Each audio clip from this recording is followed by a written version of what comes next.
Social media movement വഴി ഇപ്പോൾ ന്യൂസിൽ തന്നെ ഏറ്റവും കൂടുതൽ നിൽക്കുന്ന ആ CJP എന്നുള്ള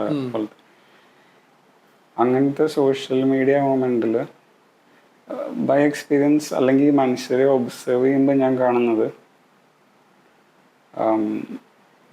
1% ആൾക്കാർ അതിൻ്റെ ഭാഗമാവുന്നത് അവരുടെ ഐഡൻറ്റിറ്റീനെ അത് ഇലവേറ്റ് ചെയ്യുന്നത് കൊണ്ടാണ്.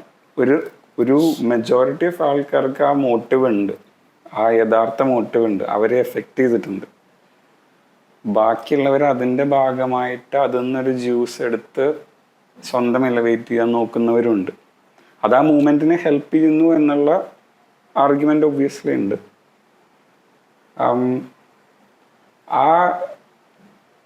ആ റിയാലിറ്റി, ആ ഒരു ട്രെൻഡിങ് അല്ലെങ്കിൽ എല്ലാവരെയും എഫക്റ്റ് ചെയ്യുന്ന ഒരു സംഭവം, അപ്പോൾ അതിനെ ഉടനെ പോയി അതിൽ ലാച്ച് ഓൺ ചെയ്ത് ഇതാവുന്നത്, അതിനെ ക്രിട്ടിസൈസ് ചെയ്യുന്നതിൽ തെറ്റുണ്ടോ അതോ അതാണോ അതിൻ്റെ ഒരു രീതി? ഈ സോഷ്യൽ മീഡിയ ഇപ്പൊ ഈ കോക്രോച്ച് പാർട്ടിയൊക്കെ ഉപയോഗിക്കുന്ന അതിനെ കുറിച്ചുള്ള എൻ്റെ ഒരു ഒബ്സർവേഷൻ, എല്ലാ ഒബ്സർവേഷൻസ് ആണ്. നമ്മൾ അൾട്ടിമേറ്റ് ട്രൂത്ത് ഇതാണെന്ന് ആർക്കും പറയാൻ പറ്റില്ല. ഒബ്സർവേഷൻ ഒന്ന്, ഇവിടെ ആളുകൾക്ക് ഒത്തിരി അസ്വസ്ഥതകളും പെൻഡപ്പ് ഡിസാറ്റിസ്ഫാക്ഷൻ പല പല പല കാരണങ്ങൾ കൊണ്ട് ഉണ്ടാകുന്നുണ്ട് സമൂഹത്തിൽ. അവര് പക്ഷേ ഓർഗനൈസ്ഡ് പൊളിറ്റിക്കൽ പാർട്ടിയുമായിട്ട് ബന്ധപ്പെട്ട് പ്രവർത്തിക്കാൻ അവർക്ക് എന്തുകൊണ്ടോ റിലക്റ്റൻസ് ഉള്ള ഒരേ സമയം ദേ ഹാവ് പെൻഡപ്പ് ഫീലിങ്സ് ഉണ്ട്. പക്ഷെ ആ പെൻഡപ്പ് ഫീലിങ്സ് എല്ലാം മിക്കവാറും പേഴ്സണലൈസ്ഡ് ആയിരിക്കും, അല്ലാതെ ഒരു ഐഡിയോളജിക്കൽ ആയിരിക്കത്തില്ല. അതിങ്ങനെ ഇങ്ങനെ എന്തോ കുമിഞ്ഞ് ചാരമല്ല ഇത് തീ ഇങ്ങനെ ചെറിയ തീ കിടക്കുന്നത് പോലെ കിടക്കുന്നു. പക്ഷെ അത് ചില പ്രത്യേക സന്ദർഭത്തിൽ അത് ബേസ്റ്റ് ചെയ്യും. അതിനുള്ള കാരണം ഇപ്പം ഇവിടെ ഈ ചീഫ് ജസ്റ്റിസ് പാറ്റാന്ന് പറഞ്ഞപ്പം പെട്ടെന്ന് ബേസ്റ്റ് ചെയ്യുന്നു. പക്ഷെ അന്നേരം ഈ കൺസേൺ ഉള്ള കുറേ ആളുകൾ ഇതിനെക്കുറിച്ച് കൺസേൺഡ് ആയിട്ടുള്ള കുറച്ച് ആളുകൾ കാണും. അവര് അപ്പോൾ ഈ മീഡിയ ഇത് നല്ലൊരു പവർഫുൾ മീഡിയ ആയതുകൊണ്ട് ഇപ്പോൾ ഉപയോഗിക്കുമ്പോൾ ആളുകളെല്ലാം കൂടുന്നു. അതിന് ഒരു സ്ഥിരമായ ഒരു ആൻസർ അല്ല സമൂഹത്തിൽ. കാരണം ഐഡിയോളജിക്കലി ഫോം ചെയ്ത ഒരു ഗ്രൂപ്പല്ല, ഒരു പെട്ടെന്നുണ്ടായ ഒരു ക്രൗഡാണ്. പക്ഷെ ആ പെട്ടെന്നുണ്ടാകുന്ന ക്രൗഡ് മാറ്റങ്ങൾ ഒന്നൊരു ചോദ്യചിഹ്നമാണ്.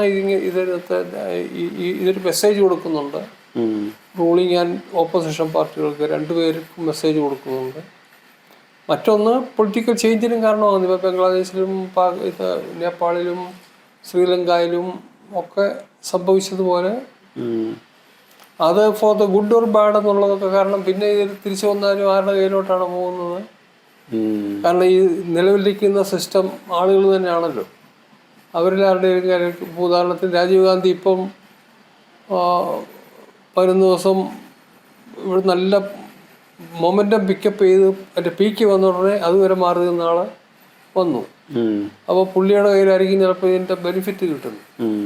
അത് പക്ഷെ അങ്ങനെ ഒരാളിനെ കൊണ്ട് അത് ഗുണത്തെക്കാളും കൂടുതൽ ദോഷമായിരിക്കും ഉണ്ടാകുന്നത്. പക്ഷെ ഇതൊക്കെ സമൂഹത്തിൽ ഇങ്ങനെ ഉണ്ടാകുന്ന പ്രതിഭാസങ്ങൾ എന്നുള്ള രീതിയിൽ അതിനെ പോസിറ്റീവ് കുറേ എലമെൻറ്റ്സ് ഉണ്ട്. ചിലപ്പോൾ അത് പോസിറ്റീവായിട്ട് വരാം. പോസിറ്റീവാണ് കൂടുതൽ. നെഗറ്റീവ് കാരണം ഇത് ഒരു എത്രയായാലും അൺക്വസ്റ്റ്യൻഡ് ആയിട്ട് തെറ്റായിട്ടുള്ള ഭരണം പോകുമ്പോൾ എപ്പോഴെങ്കിലും ചിലർ ക്വസ്റ്റ്യൻ ചെയ്യുമെന്നുള്ള ഒരു ഭയം ഓർമ്മിപ്പിക്കുന്നത് ഒരു പോസിറ്റീവാണ്. എന്നും എപ്പോഴും ലക്ഷ്യമാണ് പ്രധാനം, മാർഗം എന്തുമാവാമെന്ന അത് മാറിയിട്ടില്ല എന്ന് പറഞ്ഞാൽ തെറ്റുണ്ടോ? ലക്ഷ്യം ഇപ്പോഴും ഇപ്പൊ പറഞ്ഞതിലും ആ ഡെസ്റ്റിനേഷൻ ഏത് രീതിയിൽ എത്തുന്നു എന്നുള്ളത് പ്രശ്നമല്ല. എങ്ങനെ വേണമെങ്കിലും ഇപ്പം ഈ പറഞ്ഞ പോലെ ഒരു ഇൻഫ്ലുവൻസർ എന്ന് ഐഡൻറ്റിഫൈ ചെയ്യുന്ന ഒരു മനുഷ്യൻ, ആൾക്ക് ഈ കോസിനോട് യാതൊരു പേഴ്സണൽ അറ്റാച്ച്മെൻറ്റും ഇല്ല. പക്ഷെ ഇതിനൊരു ബിസിനസ് ട്രാൻസാക്ഷൻ എന്നുള്ള രീതിയിൽ ഒരു ബെനിഫിറ്റാണ് അതിൽ അറ്റാച്ച് ആവുന്നതും അവർക്കും തിരിച്ചും. അതിനെ നമ്മൾ യാതൊരു രീതിയിലും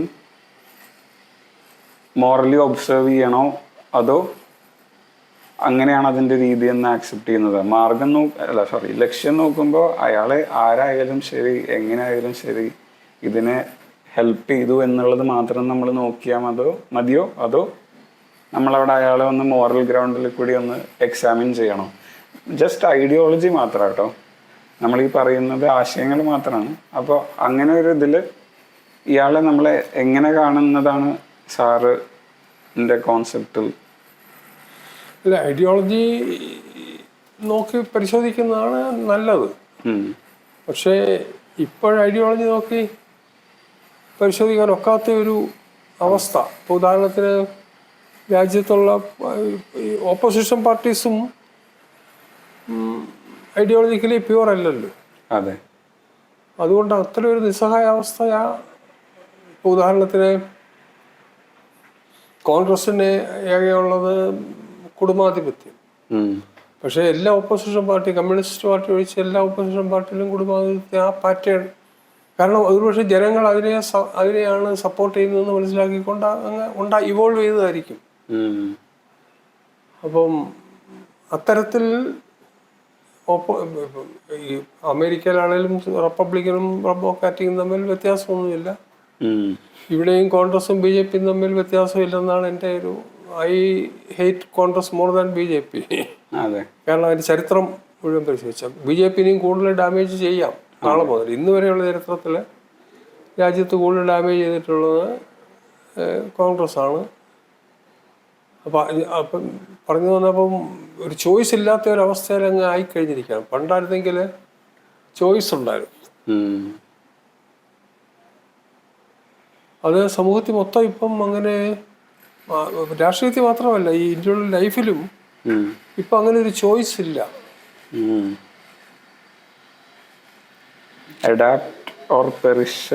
അങ്ങനെയുള്ള ഇതായിക്കഴിഞ്ഞിരിക്കുകയാണ്. ഇപ്പം എനിക്ക് വളരെ അടുപ്പമുള്ള പല സുഹൃത്തുക്കളും ഈ കടം വാങ്ങിച്ച് വലിയ വീട് വെക്കുക. സാമാന്യം മര്യാദയ്ക്കുള്ള വീടാ വെച്ചിരുന്നെങ്കിൽ അറിയില്ല. ഇപ്പം അതിൻ്റെ ഭൂമിയും വീടും എല്ലാം ജപ്തി പോയിട്ട് ലിറ്ററലി ബഗ് ചെയ്ത് ജീവിക്കുന്നു.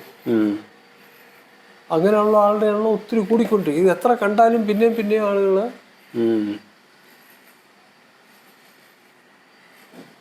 ആ ഒരു ലൈഫ് സ്റ്റൈൽ, അതായത് ബോർഡറിങ് ഓൺ അസറ്റിക് ഒരു മോങ് ലൈഫിലേക്ക്. കാരണം അവർക്ക് ഈ ഒരു സിസ്റ്റത്തിൽ ഭാഗമാവാൻ പറ്റുന്നില്ല.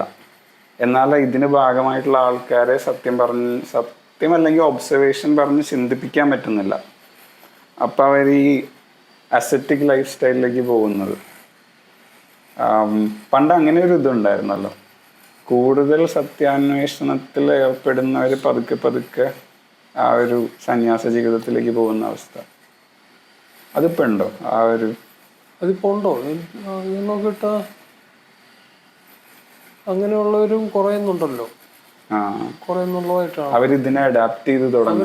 ഇതിനോടെ ഈ മെയിൻ സ്ട്രീമിൽ മാത്രം തന്നെ, അല്ലാതെ ഇപ്പം ഗാന്ധിയൊക്കെ റിജക്റ്റ് ചെയ്തത് വളരെ ഉദാഹരണമാണ്, വളരെ വ്യക്തമാണല്ലോ. അതെ.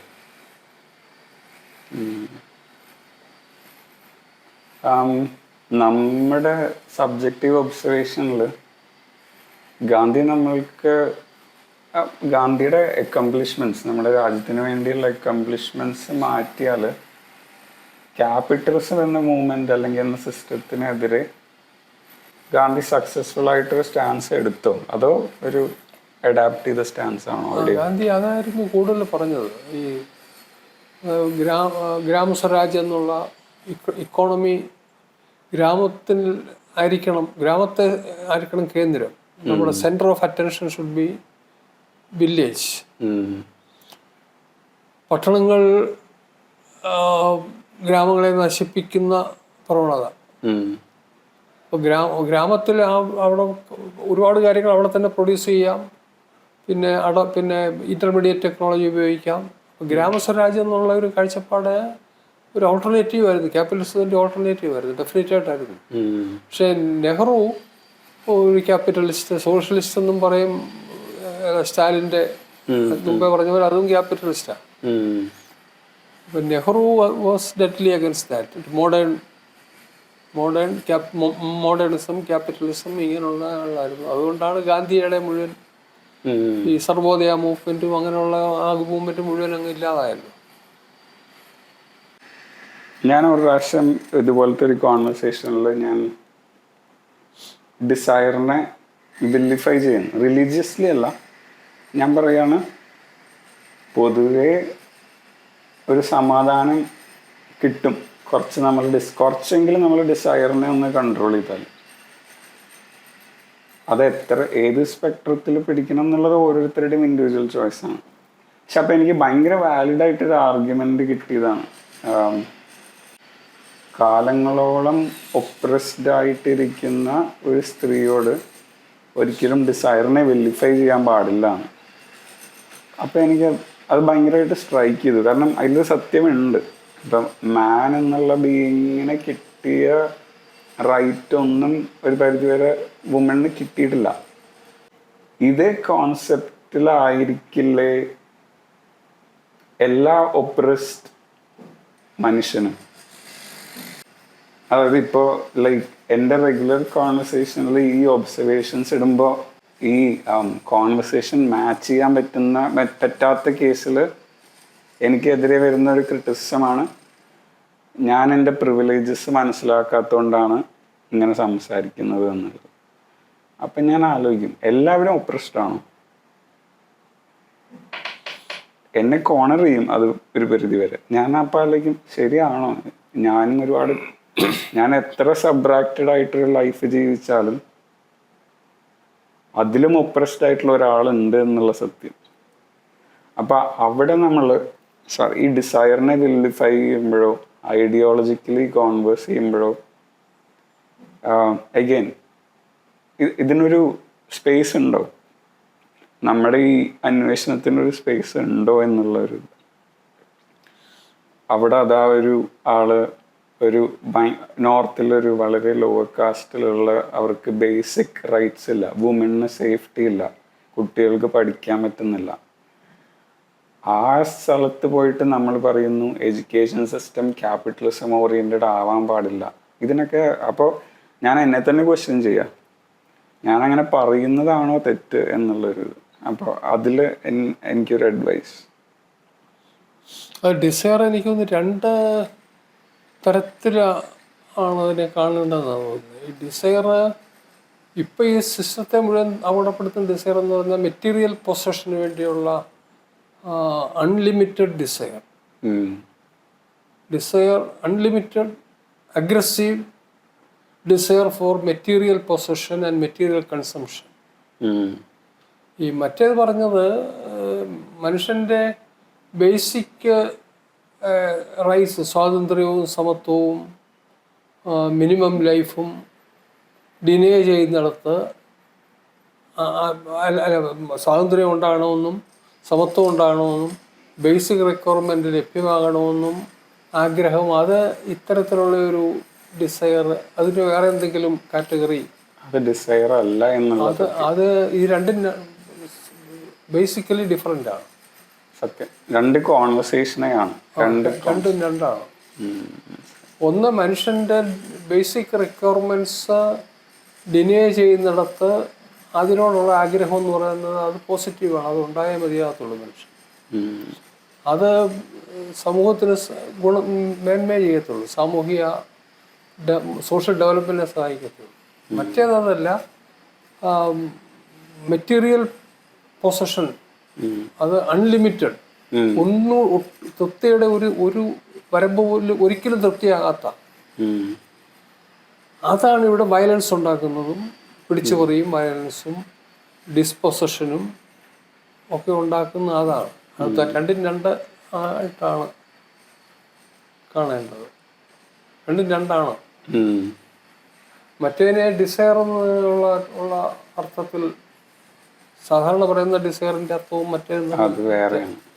അത് ഒരേ തലത്തിലുള്ള കോൺവെർസേഷനേ അല്ല. അതുകൊണ്ടായിരിക്കും ഫൈനലി മെറ്റീരിയൽ പൊസഷൻ മാത്രമാണോ എനിക്ക് എൻ്റെ ഒരു ക്രിറ്റിസിസം എന്ന് പറഞ്ഞാൽ, എന്തുകൊണ്ടോ എവിടെയോ അറ്റൻഷൻ പൊസസ് ചെയ്യാനുള്ള ഒരു സാധനം കൂടി വന്നിട്ടുണ്ട്. ആൾക്കാരുടെ ശ്രദ്ധയിൽ ഒരു എബ്നോർമൽ ലെവലിൽ ഡോപ്പമിൻ റേസ് കിട്ടുന്ന അവസ്ഥ, അത് ചേസ് ചെയ്യുന്ന ഒരു ടെൻഡൻസിയും ഞാനിപ്പോൾ ഒബ്സർവ് ചെയ്യുന്നു ആൾക്കാരിൽ. ഫെയിം ഫെയിം ഒരു സക്സസ് മാർക്കർ ആണോ? ഫെയിം, പോപ്പുലാരിറ്റി, ഇതൊരു അല്ല, അതും ആളുകളുടെ ഒരു ഡിസയറാണ്. അതിനുവേണ്ടി ഈ പണം ഉണ്ടാക്കുന്നതും അതിനു വേണ്ടിയാണ്. അറ്റൻഷൻ കാണിക്കാൻ ഞാൻ പണം ഉണ്ടാക്കി, പണം ലക്ഷറിയസ് ലൈഫ് നടത്തുന്നു, പിന്നെ ഞാൻ ആ പണം ചാരിറ്റി ആയിട്ട് കൊടുക്കുന്നു എന്ന് പറയുന്നതൊക്കെ അതും ഒക്കെ ഇതിൻ്റെ ഒരു ഭാഗമാണ്. ഫെയിം കിട്ടാൻ വേണ്ടി പലതും ചെയ്യുന്നു. പ്രൊഫസറിൻ്റെ ഒപ്പീനിയനിൽ ഈ കോൺസെപ്റ്റ് ഓഫ് ക്യാഷ്ലെസ് എക്കോണമി അല്ലെങ്കിൽ കറൻസിനെ റീഡിഫൈൻ ചെയ്യുന്ന എക്കോണമി, ചിലപ്പോൾ ഞാനും ഒരു പരിധിവരെ ഈ ബാർട്ടർ സിസ്റ്റത്തിൻ്റെ ഒരു ഫാനാണ്. Modern day barter system. കാരണം പൈസ ഇല്ല കൊടുക്കാൻ. അതിലെന്തെങ്കിലും റെലവൻസോ അല്ലെങ്കിൽ അതിനൊരു ഭാവി ഉണ്ടോ? പക്ഷെ ഇനി അത്തരം അതിനുള്ള സാഹചര്യം ഉണ്ടോ? അതങ്ങ് നമ്മൾ നേരത്തെ പറഞ്ഞ പോലെ ഈ ബാർട്ടറൊക്കെ ഉണ്ടായിരുന്നത് ഒരു ചെറിയൊരു വില്ലേജില് ആളുകൾ തമ്മിലായിരുന്നു. ഒരു 2 കിലോമീറ്ററോ 3 കിലോമീറ്ററോ അല്ലെങ്കിൽ 5 കിലോമീറ്ററോ ഉള്ളൊരു വില്ലേജിലാണ് ഈ ബാർട്ടറൊക്കെ നടന്നുകൊണ്ടിരുന്നത്. അതിൻ്റെ വില്ലേജുകൾ തമ്മിൽ ബാർട്ടർ പ്രയാസമായിരുന്നു. ആ വില്ലേജുകൾ തമ്മിലുള്ള എക്സ്ചേഞ്ച് ആവശ്യം വന്നപ്പോഴാണ് ട്രേഡും ഒക്കെ, കച്ചവടം എന്നുള്ള ഒരു രീതി വന്നത്. മനുഷ്യന് ഒരിക്കലും ചെറുതാവാൻ താല്പര്യമില്ലാത്തത് ഒരു റിയാലിറ്റി ആണോ? അതുകൊണ്ടാണോ നമ്മൾ ഈ പറഞ്ഞ സംഭവങ്ങളൊക്കെ? അതായത് എല്ലാ മനുഷ്യനും ഓടുന്നത് വലുത്, കൂടുതൽ എന്നുള്ള അവസ്ഥയിലേക്കാണ്. ഇപ്പോൾ ഫിലോസഫിക്കലി എന്തുകൊണ്ടോ എവിടെയോ മനുഷ്യൻ, ഹ്യൂമൻ എന്ന സ്പീഷീസ് എപ്പോഴും അതാണോ ചേസ് ചെയ്യുന്നത്, ഈ ചെറുതല്ലാത്ത അവസ്ഥ? അങ്ങനെ തോന്നിയിട്ടുണ്ടോ? ജസ്റ്റ് അതായത് മനുഷ്യന് ഒന്ന് പൊസഷൻ കൂടണമെന്ന്, കൺസംഷൻ കൂടണമെന്ന്, ലക്ഷറിയസ് ആകണമെന്ന്, പിന്നെ അത് കഴിഞ്ഞിട്ട് പബ്ലിക്കിൻ്റെ മുമ്പിലൊന്ന് പ്രദർശിപ്പിക്കണം, ഞാൻ വലിയവനാണെന്ന് പ്രദർശിപ്പിക്കണം. ഇങ്ങനെയൊക്കെയുള്ള ഡിസയർ മനുഷ്യൻ്റെ ഒരു പ്രത്യേകതയാണ്.